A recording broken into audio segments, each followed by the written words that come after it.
我今年41歲，喺屋企排行最細，所以由細到大，爸爸媽媽最錫我，令我長大之後可以成為一個隨心想做就去做嘅人，甚至唔太諗後果，令到事情變得一發不可收拾。細個日日睇住阿媽同街坊打麻雀，以為呢啲就係大人嘅日常生活。4歲同親戚朋友玩21點，覺得好好玩。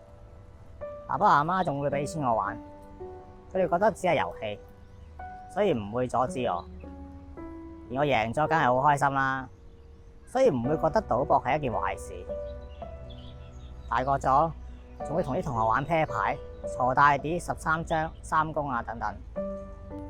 喺我成長入邊，賭博係一個習慣嘅遊戲，本來一直都相安無事，直至21歲嗰年，經歷咗一次失戀，突然間身邊冇人陪，成日一支公。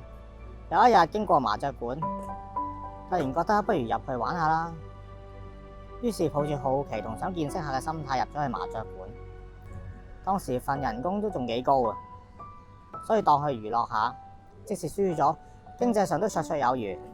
後來仲喺銀行借咗5萬蚊，攞嚿錢嚟做流動現金，每個月只係還1000，自己又有錢使。呢個生活模式維持咗一段日子。去到29歲，我已經成家立室，我太太有咗女女，住嘅地方要重新打算，開始計劃想買樓。同時太太又想轉行，令到我開始感受到生活壓力，同自己講要為咗頭家努力，快啲買到層樓。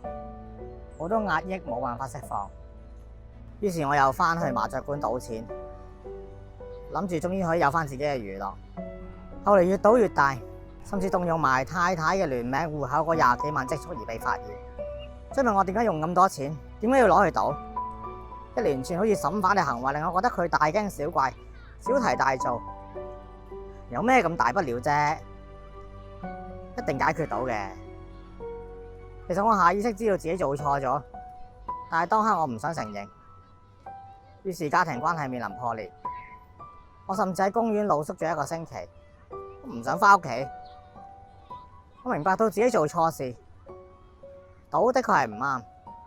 我知道屋企人對我好失望，而我一直以嚟嘅行為都無意中傷害咗屋企人。我鼓起勇氣，主動去清亮中心求助，仲參加咗足球小組，參加香港街頭足球無家者世界盃，由40人集訓到選拔8人代表香港出賽，我被選為隊長。諗翻起自己以前嘅日子，其實當初訂立嘅人生目標我都達成咗，有一個幸福嘅家庭。以前因為賭錢成日流連麻雀館而錯過囡囡嘅成長期，令到佢成長中少咗爸爸嘅陪伴，亦都因為沉迷賭博而經常同屋企人嗌交。作為父親，可以見證住囡囡嘅成長，一直喺身邊陪住佢。喺放棄賭博嘅壞習慣之後，我重新獲得返啊！所以我要努力啲戒賭。希望我嘅故事可以令大家引以為鑑，唔好行差踏錯，唔好做一啲傷害自己嘅行為。只要我可以做好自己，俾到個好榜樣佢哋，就係我哋最大嘅幸福。